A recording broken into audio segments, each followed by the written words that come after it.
I was lucky to sit down earlier this week with friend of Persist, Brian Page, and we had a really candid conversation about how his journey to enter the space around inequality and inequity in domestic labor and what he's really advocating for. So I hope you enjoy the conversation. The framework is something called the shift method. And Okay. so I want to quickly just share the framework a little bit. So the theory is the only way to get to less is through three shifts. That's the only way to do it. You have to either shift things off your plate, you have to shift the way that you do something, or you need to shift it to a different person. That's the only way. The challenge is that because of our values, our beliefs, our standards, and our attitudes, that it can feel impossible to do those things because stopping doing something triggers guilt or shame, right? Shifting the way you do something might trigger your beliefs around perfectionism or your worth or your identity. So doing it differently just might challenge some of your beliefs or values, and giving it to somebody else really triggers trust and letting go of things, right? And so there's this very simple framework of stop doing it, do it differently, or give it to somebody else is actually really quite a journey in understanding yourself and why does your calendar look the way it does. So when you step back away from looking at the task itself to saying, what are our family values this season? What are we prioritizing the most? And then looking into beliefs, which sometimes are unconscious. And we've talked about this, but it is so important that if you have a belief that I will only be loved if I am productive, or my value to this family is me doing it all, or I have to do it all. No one else is capable of doing it, right? Whatever the belief, the limiting belief might be, it is a full blocker to any of those shifts I just mentioned. Like you literally can't shift a task if your identity and sense of self is tied into it, or you have some limiting belief. And so, what CareQuest is all about is basically identifying these blockers, these beliefs that aren't serving you, and helping you try to detach from them and say, it's a little bit of cognitive behavioral therapy, and say, can you dispassionately look at that belief and say, does that serve me? Do I agree with it? Is it useful to me? Who does that serve? And to help highlight the shifts that become available if they can change that belief. So you can't hand off meal planning, you can't hand off activities or child transportation if you have a belief of, I'm only a good mom if I go to every single activity or whatever it might be. Right. So that we can basically give them a really custom roadmap of, you've told us that you want more time and energy, you want more balance in your house, but here are the things that you're going to have to work on in order for that to be realistic. And this happens at the individual level of just one partner, the other partner, or both at the same time. We typically recommend it can be helpful to do it alone at first, because it's one thing to question your own belief and say, is that useful? It can be more, you're more likely to be defensive if somebody else is questioning, why do we do it that way, versus you asking yourself, oh, why do we do it that way? And so, anyway, what the series goes through is, if we just look at stop, why is it so difficult to stop doing a task? What are the ways, the beliefs and feelings and attitudes that get challenged as we think about just letting something go off our plate?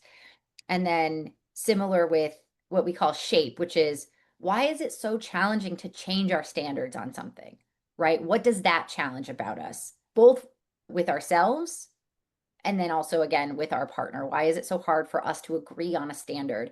And you and I touched on this in our call, so I think this is one area I definitely want to talk about, is just how different childhoods, trauma, society has really shaped very different beliefs in ways that we just may not recognize while we're dating. It's like I like to think of it as my partner as an alien a little bit in the best possible way, and try to be curious about his home planet, because in his home planet, maybe cakes just showed up and there were like magical fairies that always changed the sheets. And so this person has no concept that someone needs to clean sheets, right? Because they Yeah. had fairies in there and they're like, oh, I didn't have those fairies, whatever. On that planet. Yeah, you're on that. And I think it's, again, if you can move from being judgmental about their home planet to curious about it and be like, Yeah. how was it like? So I want to talk a little bit about that. And How then many men do you think change wash their sheets in college? what do you What think? percent? I think you have a better perspective on this. I'd say maybe 2 and 5. Only because 2 and 5 mothers would come home and do it for them. I Right? you don't. I just never thought about it. I just never. Right. Yeah. Right. Anyway, It just wasn't a thing. it wasn't a thing. It's clearly a thing now. I want to be just so we Very understand. clear. No, no, I get it. And I want to. You said shift away through outsourcing, shift how you do it, or shift to someone else. Were those the three things? Shift, the first shift is just stopping. Let's just not do it anymore. No one has to do it. We're Our standards are changing so dramatically that it's just not a thing we're gonna do anymore. Okay. Then shape is about just doing it differently. Is there a way that we can do it that makes it easier for us to do it with less time and less energy? And then the last one is share. Is it better if a different person does it? And that could be your partner or it could be outsourcing it, but it's fundamentally, should it just be owned by a different person? Those are the three main shifts. And love your perspective on your own process that you've gone through to audit and understand what's valuable for your family in a season and how it should get done and who should do it. Yeah. I'd love to hear your journey, how it shifted since you first got married to, I know you guys you've gone through so much. So it's like do you have a first memory of you as a couple having a conversation around what should we be doing and how do we do it and who should be doing it? Do you remember your first sort of explicit conversation about it and how did it go?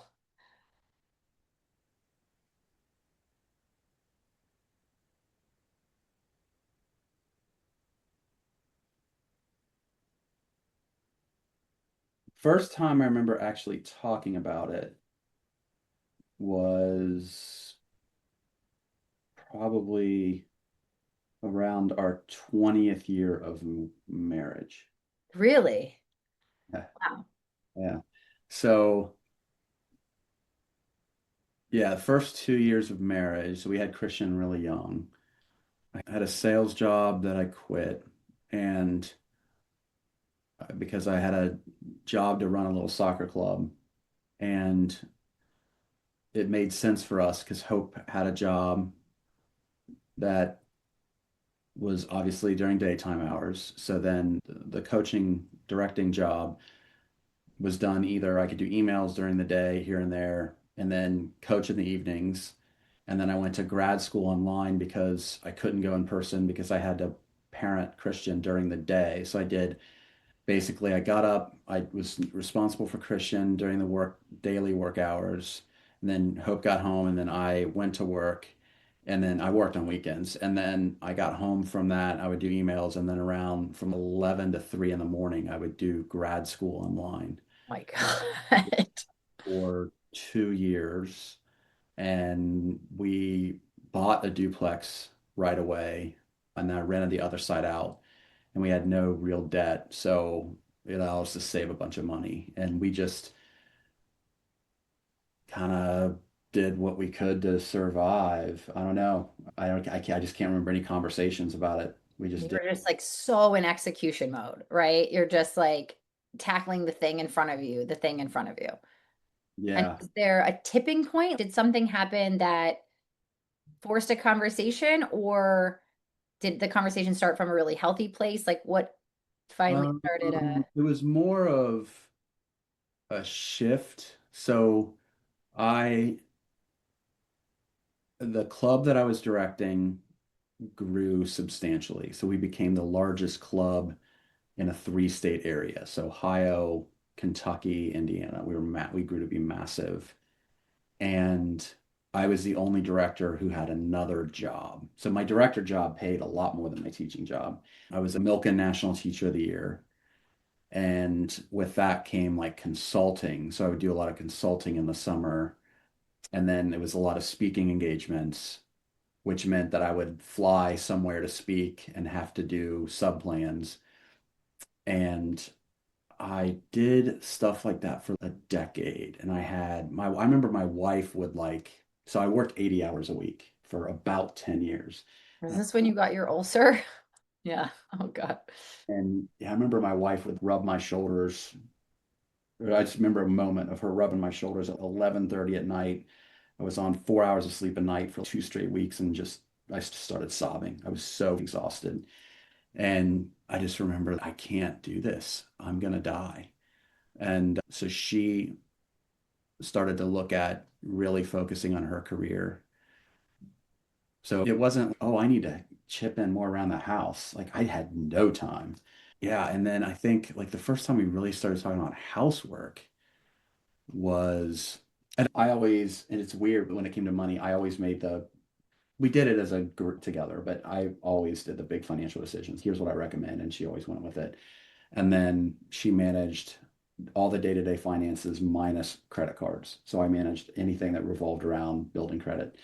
But then when we had all kinds of challenges with our children, and I was working a lot more than I thought when I moved down here for her career with my new career. Again, it just evolved into something bigger. And eventually it was like approaching another intersection point. We're just like, you make plenty of money. I'll have a lifestyle business. And I took a job with CFPB as a visiting scholar. It was right in my wheelhouse. And when I did that, I'm like, okay, you came down here for your career. We're obviously focusing on your career, and I'm going to handle things at home. And I don't know what the fuck I'm doing. So I just Googled how to be a great husband and just started reading. So I read Kate's book, Equal Partners. I read Eve's book, Fair Play. Obviously, the money angle, like I started to study more the relational aspect, more for my business. Like Mm. I have my own journey there. Like my wife's normal. I'm not when it comes to that. I have a real need to have some money avoidance issues, but basically, I have to have a lot of money set aside in a savings account in order to feel comfortable.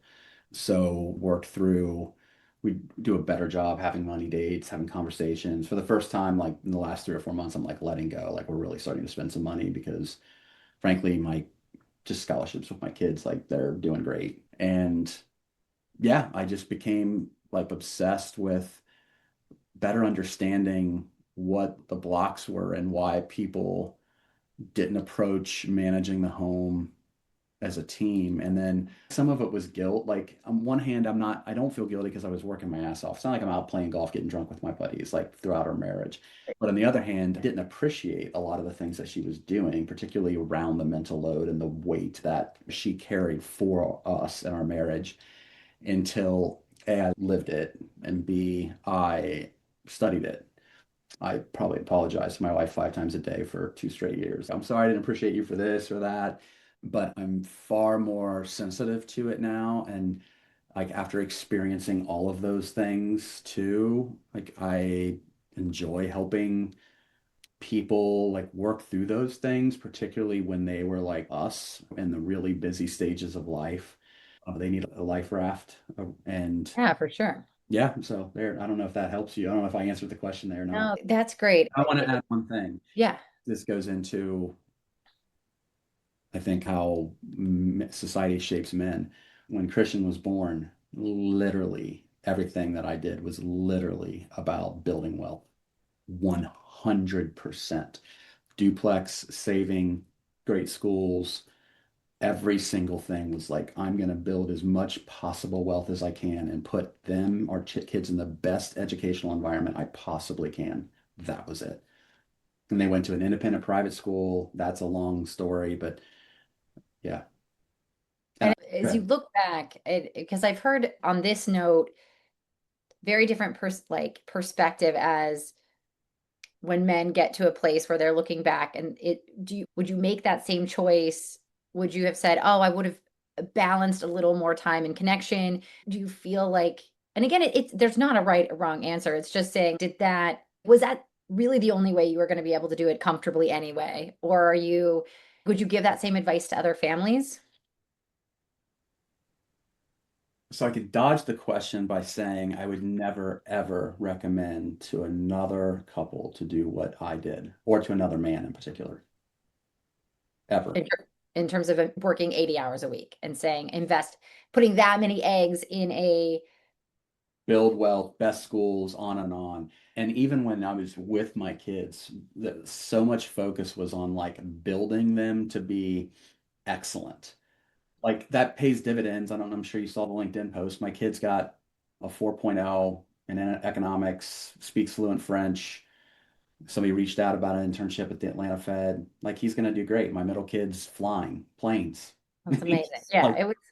but okay, it's like on one hand it's worked out, but on the other hand, and maybe that's why Hope and I are doing what we're doing right now and shifting to being empty nesters living in downtown Midtown or like Midtown Atlanta starting next summer because Oh yeah, I've never enjoyed everything's focused on the kids, everything. And now it's we don't have to do that. They're we did it. We did all the things, and they're doing amazing. we're That's still yeah, we're still here, but we're gonna have fun. so. What this kind of gets at the question I was going to ask is is there one core passion behind what you're doing? You're just like, I'm doing this because I wish that men knew X. Fundamentally, I'll feel good if I can get this thing through to men or this thing through to families. Is there like a Yeah, star sort of thing that like be keeps you your most authentic, motivated?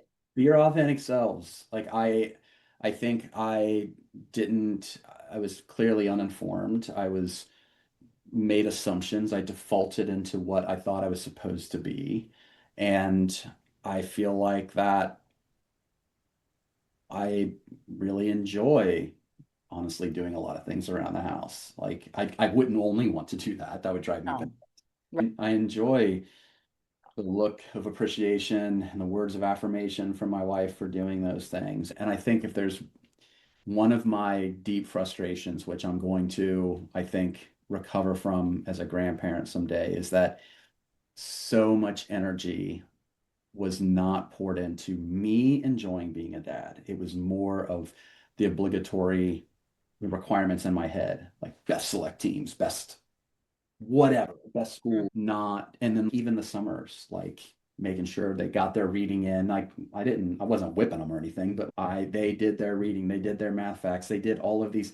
We would go places and I would have like little scavenger hunts of, okay, how can I make sure that like they're really growing instead of being like, I'm gonna go on a bike ride with my kid and just have Yeah. fun, and not worry about trying to foster some future self that's going to make them be successful in their lives. I wish I would have just been like, hey, I'm just going to live in the moment and enjoy being a dad. I did a little bit more of that as I got older, like when I started working longer hours and I was working less, I did start to do that.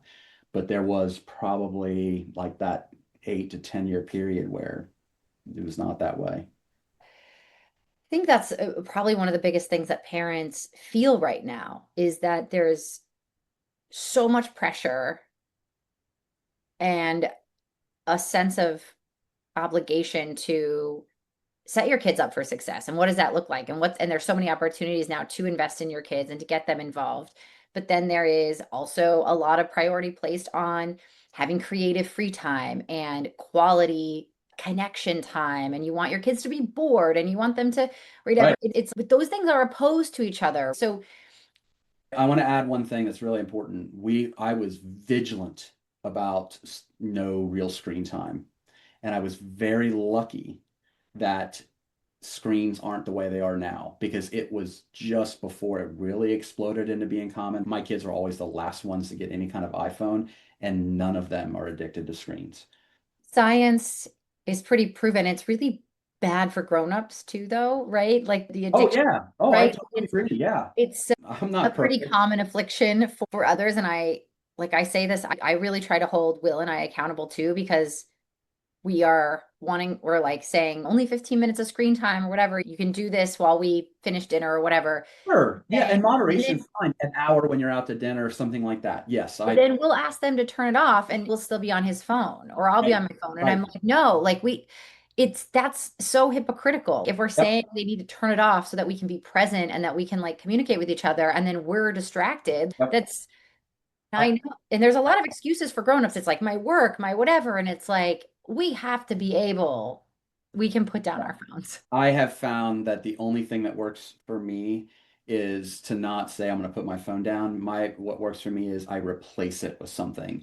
I replace it with pickleball. I replace it with walk. Mm, Replace it with reading. Like I read the actual books, right? Not like the digital books. I don't have a screen. So if I replace it with something, I'm golden. But if there's nothing to replace it with, ultimately I probably pick my phone up and look at funny reels or whatever. yeah, don't get me wrong. I love a funny reel. I just keep thinking about this. The concept of like aha moments, or even you can lead a horse to water, but you can't make it drink. And as I talk to so many families and particularly educators and experts around what was this, either the set of moments or content? Was it a book you read? Was it just a question? Some of them are like, I just asked myself this question and it started. Is there anything relatively simple that you would recommend to families or even specifically to men that is like a really tangible starting place? Like when they're just looking for a thread to start to pull on.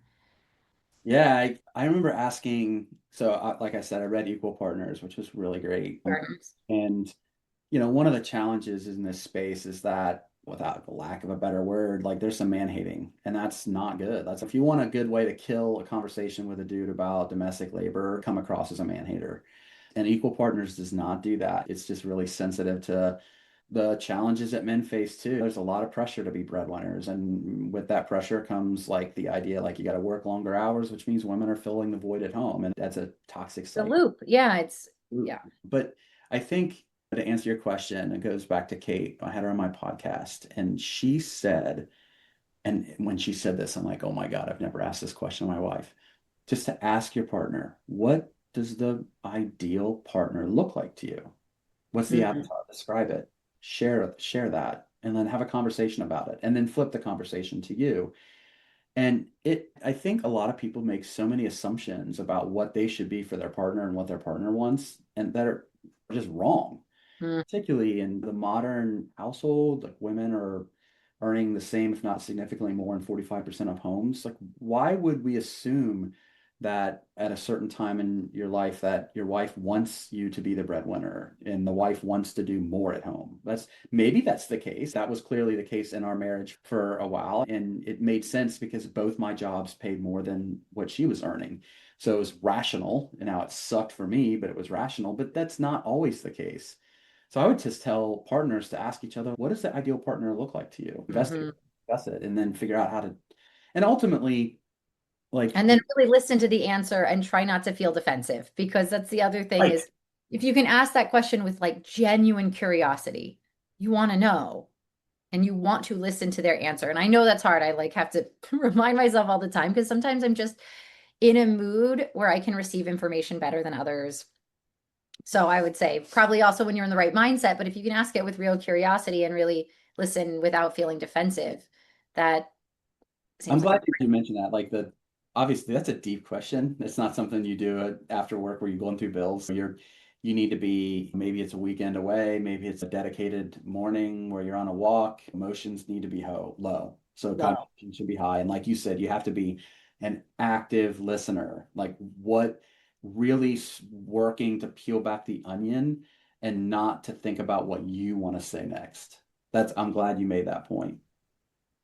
This is like slightly separate point, but I would love your take on it because I've been seeing content recently around this sort of hypocrisy. And I've seen it most in the manosphere, but it's this like feeling for men that's like both one, it's my job to financially provide. And then they also have a very equal feeling of, I don't want someone who's with me for my money. And I I don't know how to reconcile that. Like, how did that happen? Because if you see your sense of providing as being the one who makes money, the assumption is you will be with a partner who is wants to provide the other half of that coin, which is building the life and doing all the incredible things that make your life function. And your job is to bring the money and their job is to support. And there's nothing wrong with that. But it feels, but then suddenly it's, but she wants me to pay for everything. How did that happen? What's happening? I think first of all, it's important to point out that 72, this is according to Pew, 72% of men believe that to be a good partner, they must be financially capable of being the breadwinner. They don't necessarily need to be the breadwinner. They need to be capable of being the breadwinner. But 71% of women said the same thing. So it is men and women alike, and men hear this. And then when you ask the same question about domestic labor, it's either 25% of women say that. I think it's 25% of women say that and 7% of men say that. So if you're a man and you're like, honestly, the numbers tell you should be a financial provider and that you're not valued doing domestic labor. So that's a challenge to overcome. But the second thing to consider is that when that men want to be loved, they don't want their money to be loved. And Fair. That is a completely fair thing. that's the difference. It should not feel transactional. It should feel like that men should feel loved.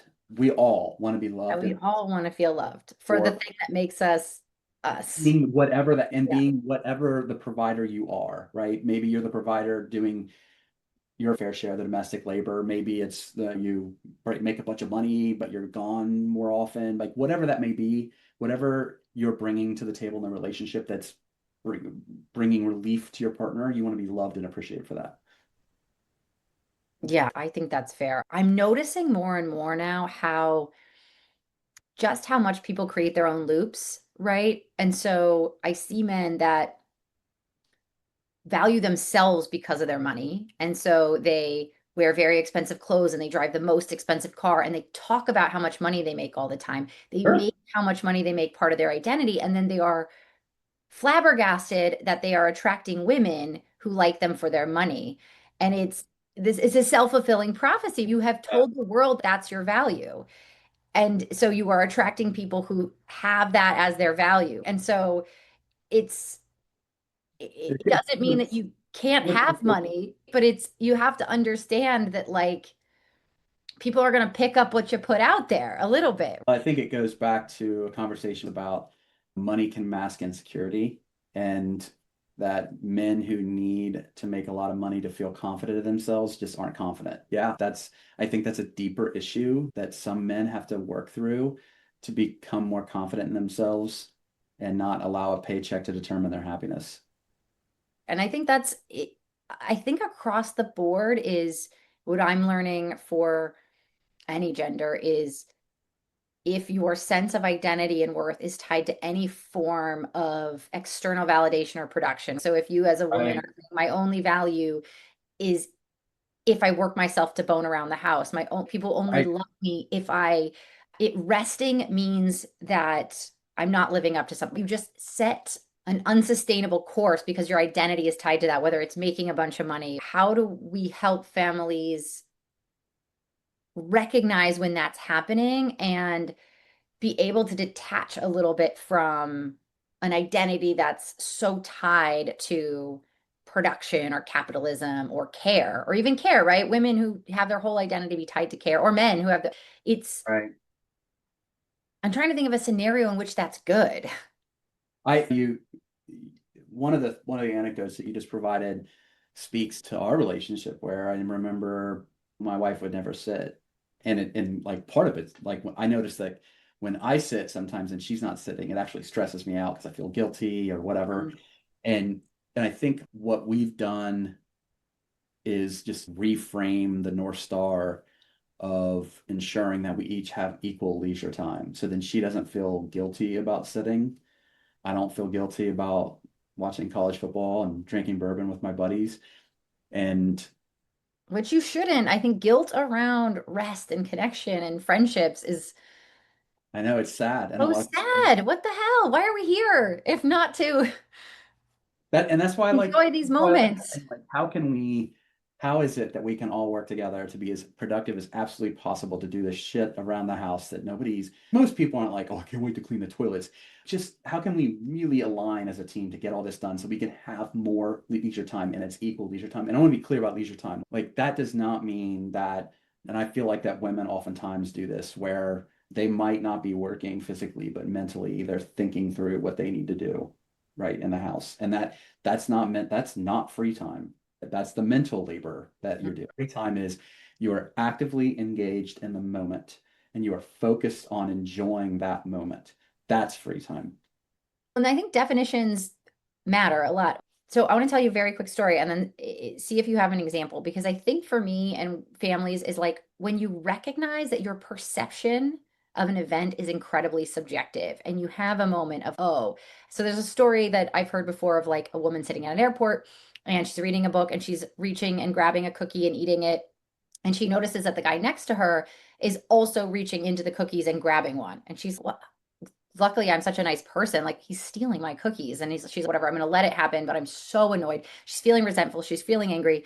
And like it gets down to the last cookie and he grabs it and he like sheepishly breaks it in half and gives it to her. And she's just, what the fuck is wrong with this person? I'm so mad. She like gets her stuff. She goes to board her plane. As she gets on the plane, she notices like her entire pack of cookies is in her bag.